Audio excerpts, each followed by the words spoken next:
विद्यार्थी मित्रांनो नमस्कार. माझं नाव आहे गाडे एस एस. माझा विषय आहे OCM. विद्यार्थी मित्रांनो, आपण मागील तासाला पाहतोय की व्यापाराचे दुसरं प्रकरण पाहतोय. पहिलं प्रकरण मागील तासाला बघितलं व्यापाराचे स्वरूप आणि व्याप्ती. आज आपण दुसरं प्रकरण बघतोय व्यापार. 11वीच्या पुस्तकातलं दुसरं प्रकरण आहे व्यापार. आता व्यापार म्हणजे काय, व्यापाराचा अर्थ काय तुम्ही मागच्या तासाला बघितलेलं आहे. किंवा व्यवसायाच्या माध्यमातून व्यापार केला जातो. तर व्यापार सुद्धा आपण पाहिलेले, व्यापाराचे प्रकार पाहिलेले आहेत. बघा, आठवत आहेत का तुम्हाला? व्यापार, अंतर्गत व्यापार, घाऊक व्यापार, किरकोळ व्यापार. तर व्यापाराचा अर्थ तुम्हाला माहिती झालेला आहे. व्यापार म्हणजे प्रत्येक देशाच्या अर्थव्यवस्थेमध्ये व्यापाराला फार महत्त्वाचं स्थान आहे. कारण व्यापारातून अर्थव्यवस्था पुढे जात असते. आणि म्हणून त्यांनी सांगितले की व्यापार हा अर्थव्यवस्थेचा सर्वांगीण विकास आहे, अर्थव्यवस्थेचा कणा आहे असं म्हटलं तरी चालेल. म्हणजे अर्थव्यवस्थेला फार महत्त्वाचं जर स्थान द्यायचं असेल तर व्यापार आहे, व्यवसाय आहे, उद्योजक आहे, यांच्याबरोबर जर तुम्ही अर्थव्यवस्थेला जितकं महत्त्व देणार आहे तितकं व्यापाराला सुद्धा महत्त्व देता आलं पाहिजे. त्यानंतर त्यांनी सांगितले की पैशाच्या स्वरूपात किंवा पैसा सदृश्य स्वरूपात वस्तू आणि वस्तूची खरेदी विक्री केली जाते, त्याला व्यापार असे म्हणतात. म्हणजे व्यापार हे खरेदी विक्रीचे एक माध्यम आहे. ज्या ठिकाणी खरेदी आणि विक्री केलं जातं त्या ठिकाणाला सुद्धा व्यापार असं म्हटलं जातं. किंवा थोडक्यात आपण पहिल्या प्रकरणामध्ये बघितलेलं आहे व्यवसाय. परंतु वस्तू आणि सेवांचा मालकी हक्क एका व्यक्तीकडून दुसऱ्या व्यक्तीकडे जातात, त्याला सुद्धा व्यापार म्हटलं जातं. म्हणजे व्यक्तीकडे हस्तांतर म्हटलं जातं. साधं उदाहरण घ्यायचं झालं तर आपण जेव्हा बाजारपेठेमध्ये जातो तेव्हा ती वस्तू खरेदी केल्यानंतर त्या व्यक्तीला आपण पैसे देत असतो. म्हणजे त्या व्यक्तीचा ताबा आपल्याकडे येतो आणि पैसे आपण त्या व्यक्तीकडे देत असतो. म्हणजेच या ठिकाणी व्यापार ह्या माध्यमातून चालला जातो. म्हणजे व्यापार हे देवाणघेवाणीचं एक माध्यम आहे आणि व्यापारातूनच एक चांगल्या प्रकारचा व्यापार हा औद्योगिकदृष्ट्या घडून येत असतो. आणि म्हणून त्यांनी सांगितले की वस्तू विनिमय हा व्यापाराचा मूळ प्रकार आहे. आणि त्यातून त्यांनी सांगितले की ज्या वस्तू आणि सेवांचा विनिमय प्रकार आहे किंवा प्रत्यक्ष दुसऱ्या वस्तू आणि सेवांशी केला जातो त्याला सुद्धा व्यापार असं म्हटलं जातं. म्हणजे या ठिकाणी त्यांनी सांगितले की प्रचलित चलनाच्या शोधानंतर उदाहरणार्थ पैसा आणि व्यापार अत्यंत सुलभ झालेले. म्हणजे या ठिकाणी सांगितलं झालं तर मी आत्ताच सांगितलं तुम्हाला की आपण मागच्या तासाला व्यापार बघितलेले आहे. अंतर्गत व्यापाराचे 2 प्रकार बघितलेले आहेत. तर व्यापार म्हणजे काय, तर वस्तू आणि सेवांची देवाणघेवाणाची क्रिया ज्या ठिकाणी केली जाते त्याला व्यापार असे म्हणतात. म्हणजेच या ठिकाणी देवाणघेवाण करत असताना तुम्ही सर्वात महत्त्वाचं काय बघत असता तर नफा. पुन्हा मी त्या ठिकाणी येते नफा. तर नफा हा सर्वात महत्त्वाचा घटक आहे. नफा मिळवण्याच्या दृष्टीने वस्तू आणि सेवांची खरेदी विक्री केली जाते, त्याला व्यापार असे म्हणतात.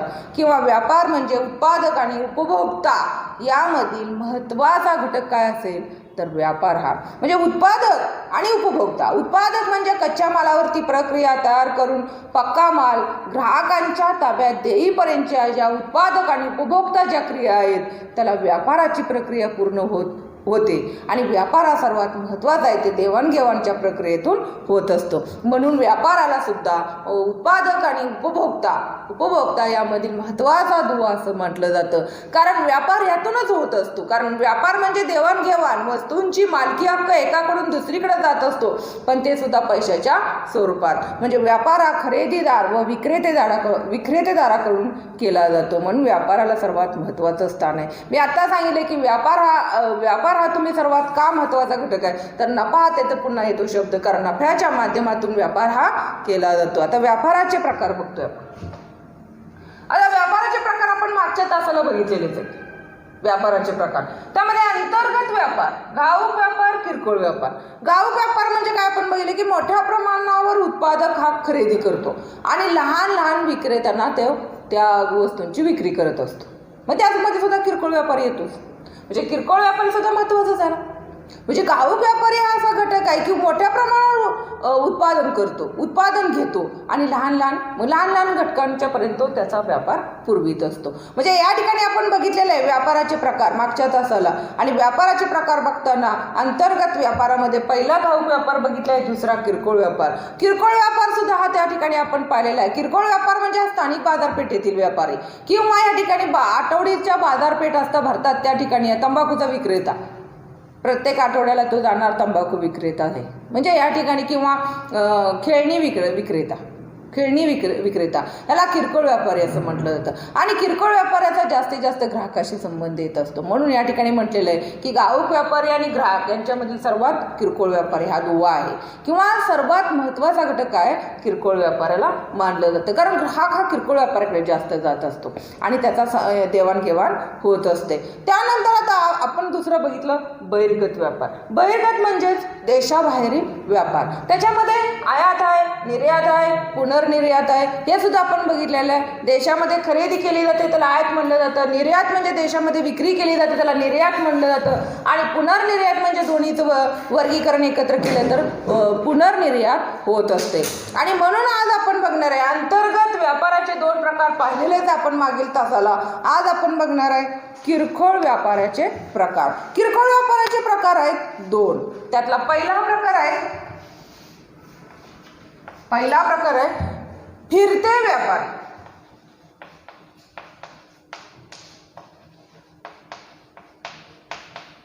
आणि दुसरा प्रकार आहे स्थानिक किंवा स्थायिक दुकाने.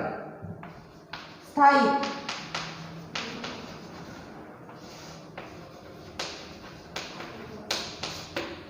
पहिला प्रकार आहे फिरते व्यापारी आणि दुसरा आहे स्थायिक दुकाने.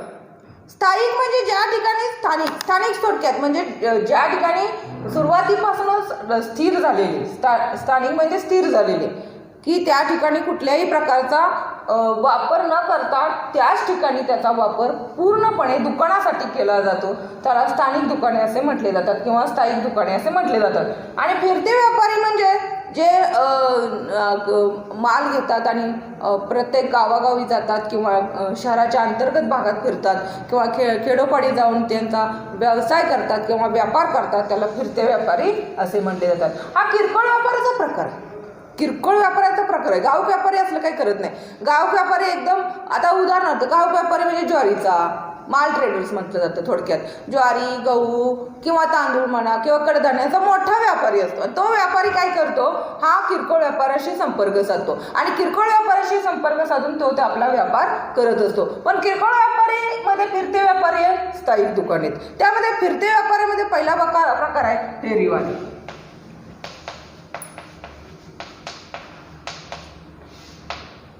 आता फेरीवाले सुद्धा महत्वाचे आहेत. फेरीवाल्यामध्ये आता तुम्ही अंतर्गत व्यापारामध्ये बघितले, जेव्हा वस्तू आणि सेवांची खरेदी विक्री देशाच्या अंतर्गत भागात केली जाते त्यास आपण अंतर्गत व्यापार असे म्हणतात. परंतु त्यांनी सांगितले अंतर्गत व्यापारामध्ये दारावर येणारा विक्रेता, वस्तूंची खरेदी विक्री करणारा किंवा स्थायिक दुकाने म्हणा किंवा प्रदर्शन. आता यात्रा वगैरे असतात बघा, त्या ठिकाणी भरवलं जातं. यात्रामध्ये दुकानं मांडली जातात किंवा या ठिकाणी सुद्धा सांगितले त्यांनी विभागीय मॉल असतात, ते सुद्धा त्या ठिकाणी अंतर्गत व्यापारामध्ये येत असतात. म्हणजे खरेदी आणि विक्रेत्यांचा देशांतर्गत व्यापार केला जातो त्याला अंतर्गत व्यापार असे म्हणतात. किंवा दोन राज्यातील, दोन शहरातील यांना सुद्धा अंतर्गत व्यापार असे म्हटलं जातं. त्यानंतर आपण बघतोय की उत्पादन आणि वितरण यांच्यामधली मोठी दरी आहे आणि ती मोठी दरी करण्यासाठी तुम्हाला वितरण साखळी सर्वात महत्त्वाची आहे. उत्पादन आणि वितरण यांच्यामध्ये मोठी दरी आहे. ती दरी कमी करण्यासाठी किंवा भरून काढण्यासाठी तुम्हाला वितरण ही साखळी आहे आणि वितरण साखळीच्या अंतर्गत व्यापारामध्ये अत्यंत महत्त्वाचा घटक हा मानला जातो. म्हणजेच उत्पादक एकाच ठिकाणी स्थानिक जर असतो परंतु तो ग्राहकापर्यंत विखुरलेला असतो.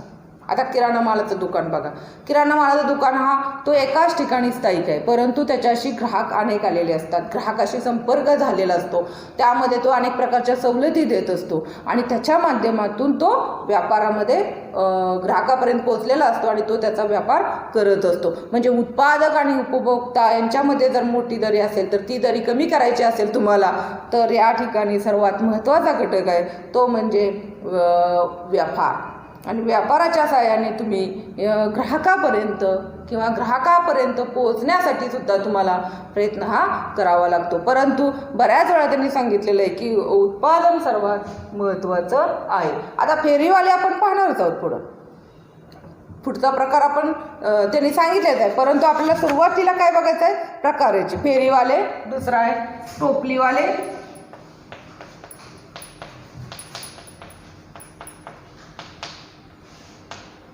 त्यानंतर तिसरा बघणार आहे आपण रस्त्यावरील दुकाने,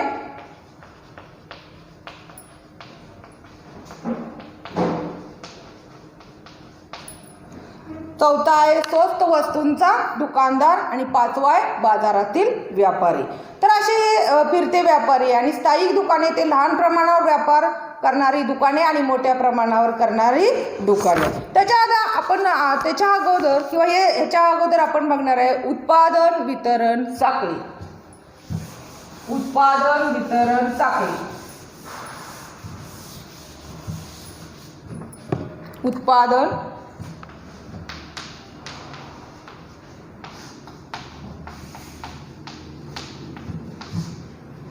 साखळी. आता उत्पादन वितरण साखळी कशी केली जाते त्यामध्ये पहिल्यांदा बघणार आहे आपण उत्पादन. दुसरा घटक आहे घाऊक व्यापारी. घाऊक व्यापारी. तिसरा घटक आहे किरकोळ व्यापारी.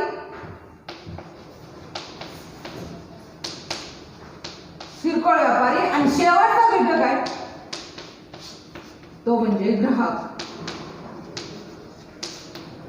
प्रकाराच्या अगोदर आपण समजून घेऊ.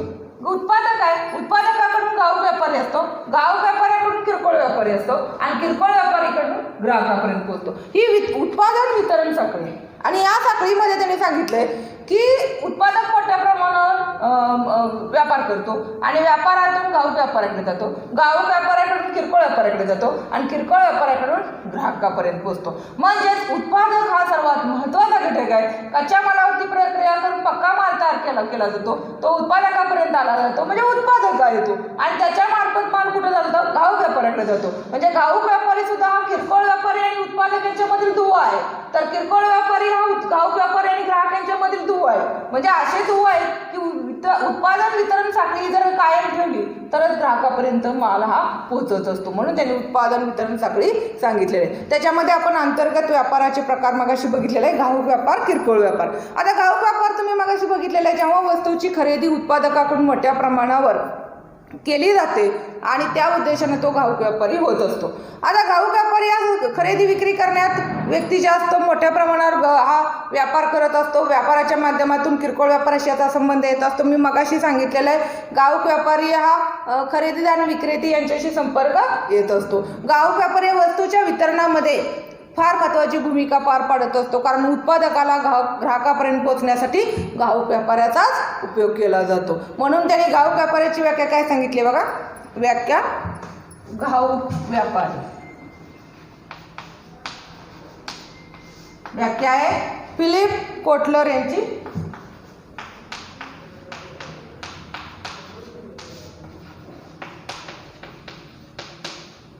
फिलिप कोटलर यांनी काय सांगितलं बघा. जी व्यक्ती व्यवसायात मालाची पुनर्विक्री करण्याच्या उद्देशाने मालाची खरेदी करत असते आणि यासाठी विविध प्रक्रियांचा समावेश होत असतो त्यास घाऊक व्यापारी असे म्हणतात. म्हणजे घाऊक व्यापाऱ्यांचं काय सांगितलं फिलिप कोटलर काय म्हणते की जी व्यक्ती व्यवसायात पुनर्विक्री करण्याच्या उद्देशाने मालाची खरेदी करत असते आणि विविध प्रक्रियांचा समावेश होत असते त्यालाच घाऊक व्यापारी असे म्हणतात. म्हणजे घाऊक व्यापारी हा सर्वात महत्त्वाचा घटक आहे. कारण फिलिप कोटलरने काय सांगितले आपण बघितले घाऊक व्यापारी म्हणजे उत्पादकाकडून किंवा निर्मात्याकडून मोठ्या प्रमाणात मालाची खरेदी केली जाते आणि ती खरेदी करून तो कुणाशी संपर्कात येत असतोय? किरकोळ व्यापाऱ्याशी संपर्कात येत असतो. आणि म्हणून त्यांनी सांगितलेलं आहे की मालाची खरेदी केल्यानंतरच त्या ठिकाणी तुम्हाला विविध प्रक्रियांचा समावेश येत असतो, त्याला घाऊक व्यापारी असे म्हणतात. तर दुसरी व्याख्या सांगितल्या इल्वेन थॉमस यांनी. इल्वेन थॉमस. आता इल्वेन थॉमसचे म्हणणं काय बघा की जी व्यक्ती खऱ्या अर्थाने उत्पादक आणि किरकोळ व्यापाऱ्यांचाही जी व्यक्ती खऱ्या अर्थाने उत्पादक नसते आणि किरकोळ व्यापारी नसते परंतु या दोघांमध्ये जोडणारा दुवा म्हणून कार्य करते त्याला घाऊक व्यापारी असे म्हणतो. म्हणजे इल्वेन थॉमस काय म्हणतोय की घाऊक व्यापारी म्हणजे काय, तर घाऊक व्यापारी म्हणजे जी व्यक्ती खऱ्या अर्थाने उत्पादकच नसते आणि किरकोळ व्यापाऱ्याशी त्याचा संबंधच येत नसतो परंतु यांच्यामधील दुवा आहे, तो दुवा म्हणजेच घाऊक व्यापारी असा इल्वेन थॉमसनं म्हटलेलं आहे. तर फिलिप कोटलरनं काय सांगितले की जी व्यक्ती व्यवसायात पुनर्विक्री करण्यासाठी मालाची खरेदी करते आणि माल खरेदी केल्यानंतर विविध प्रक्रियांचा समावेश केला जातो, त्याला घाऊक व्यापारी असे म्हणतात. म्हणजेच घाऊक व्यापारी हा मोठ्या प्रमाणावर माल खरेदी करतो आणि त्याचा संपर्क इतरांशी येतो किंवा पुनर्विक्री करण्यासाठी मोठ्या प्रमाणावर माल खरेदी करतो, त्यालाच घाऊक व्यापारी असे म्हणतात. तर इल्वेन थॉमस काय म्हणतोय की त्याला घाऊक व्यापारी हा उत्पादकच नसतोय आणि किरकोळ व्यापारीशी त्याचा संबंधच येत नसतो, परंतु यांच्यामध्ये दुवा आहे जोडणारा, ग्राहकाशी संबंध आहे जोडणारा, त्याला घाऊक व्यापारी असे म्हणतात. आता घाऊक व्यापाऱ्याची वैशिष्ट्ये बघा आपण.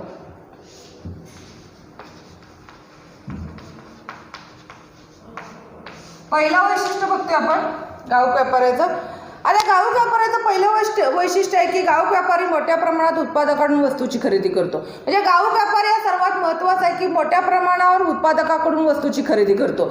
म्हणजे उत्पादकाकडून का खरेदी करतो तर त्याचा इतर ग्राहक व्यापाऱ्याशी किंवा किरकोळ व्यापाऱ्याशी संबंध येत असतो, कारण त्याची विक्रीच मोठ्या प्रमाणावर असते, म्हणून त्याला घाऊक व्यापारी म्हटलेलं आहे. तो निर्मात्याकडे जातो, उत्पादकाकडे जातो आणि घाऊक व्यापारी मोठ्या प्रमाणावर खरेदी करतो आणि मोठ्या प्रमाणावर खरेदी केल्यानंतर त्याचा किरकोळ व्यापाऱ्याशी संबंध येतो. मग किरकोळ व्यापाराशी जर संबंध येत असेल तर घाऊक व्यापाऱ्याकडे मोठ्या प्रमाणावर उत्पादकता दर्जा असला पाहिजे. मी मागाशी सांगितले की तुम्ही ट्रेडर्स, जे माल विक्रेते ट्रेडर्स असतील तर त्यांच्या दुकानामध्ये जावं, तुम्ही वेगवेगळ्या प्रकारचे त्याने खरेदी केलेले असते, मोठ्या प्रमाणावर माल खरेदी केलेला असतो, ज्वारी, गहू, तांदूळ किंवा कडधान्य, आणि त्या पद्धतीनं तो लहान दुकानदारांना सुद्धा तो विकत असतो किंवा ग्राहकांना सुद्धा तो देत असतो. म्हणजे या ठिकाणी तो उत्पादकाकडून मोठ्या प्रमाणावर मालाची खरेदी करतो. किंवा शेतकऱ्याशी जर त्याचा संबंध आला तर तो शेतकरी सुद्धा मोठ्या प्रमाणात ज्वारी झाली असेल, गहू झाली असेल तर त्याला सुद्धा त्या उत्पादकाला विकू शकतो. दुसरं कार्य व्यापारी घाऊक व्यापारी सर्वात जास्त धोका स्वीकारतो. तर सर्वात जास्त त्याचं दुसरं वैशिष्ट्य सांगता येईल की धोका जास्त स्वीकारतो. व्यवसायामध्ये जर जास्त धोका झाला असेल तर त्याला तोटा सहन करावा लागेल. कधी तोटा सहन करावा लागतो, कधी नफा आहे, नफा तोटा आहे, त्याचे दोन घटक आहेत आणि त्यावर तो आधारित आहे. आणि म्हणून त्याने सांगितलंय की घाऊक व्यापाराचं दुसरं वैशिष्ट्य आहे ते म्हणजे तोटा सहन करतो. तिसरं बघणार आहे आपण. पहिला आपण बघितलं मोठ्या प्रमाणावर वस्तू खरेदी करतो.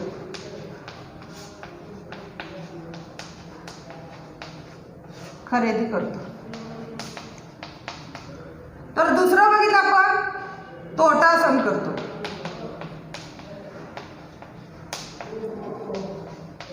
तर तिसरं बघणार आहे आपण. तिसरं आहे ते म्हणजे घाऊक व्यापारी एकाच प्रकारच्या किंवा विशिष्ट प्रकारच्या वस्तूंची खरेदी करतो. म्हणजे विशिष्ट प्रकारच्या, एकाच प्रकारच्या, म्हणजे त्याला सांगायचं आहे की एकाच प्रकारच्या किंवा काही विशिष्ट. आता मी सांगितलं की जेव्हा शेतकऱ्याकडून तो मोठ्या प्रमाणावर माल खरेदी करतो, ज्वारी असेल, गहू असेल, तांदूळ असेल, तर तो विविध प्रकारची कडधान्य सुद्धा खरेदी मोठ्या प्रमाणावर करतो. म्हणजे एकाच प्रकारचा माल ठेवत नाहीये दुकानामध्ये, कारण एकाच प्रकारचा वस्तू खरेदी केली तर काही ग्राहक त्याच्याकडे येणार नाही किंवा लहान लहान विक्रेते खरेदी करणारे दुकानदार सुद्धा येणार नाही. म्हणून तो काय करतो तर मोठ्या प्रमाणावर खरेदी आणि विक्रीचे माध्यमातून तो जास्तीत जास्त तो काय करतो तर तो मोठ्या प्रमाणावर एकच वस्तू न देता वेगवेगळ्या वस्तूंचा उत्पादक म्हणून तो कार्य करतो आणि त्याचा संबंध किरकोळ व्यापारी आणि ग्राहकाशी येत असतो. त्यानंतर चौथं बघतोय आपण की या व्यवसायात मोठ्या प्रमाणावर भांडवलाची आवश्यकता असते. आता भांडवल सर्वात महत्त्वाचं आहे, कारण भांडवल जर नसेल व्यवसायात तर भांडवलाची आवश्यकता असेल तरच तो पुढे जाणार आहे. कारण भांडवल का कमी आहे? भांडवल नाही तर व्यवसाय नाही, कारण व्यवसायात भांडवलाची गरज आहे. म्हणून त्यांनी काय सांगितलंय की भांडवल सर्वात महत्त्वाचं, आणि भांडवल जर नसेल व्यवसायात तर काहीच उपयोग नाही त्याला. म्हणून त्यांनी काय सांगितले की भांडवल सर्वात महत्त्वाचं आहे, कारण भांडवलाच्या आधारे म्हणजे आता उत्पादकता म्हणजे त्याचं भांडवल आहे, भांडवलातून तो नफा काढत असतो.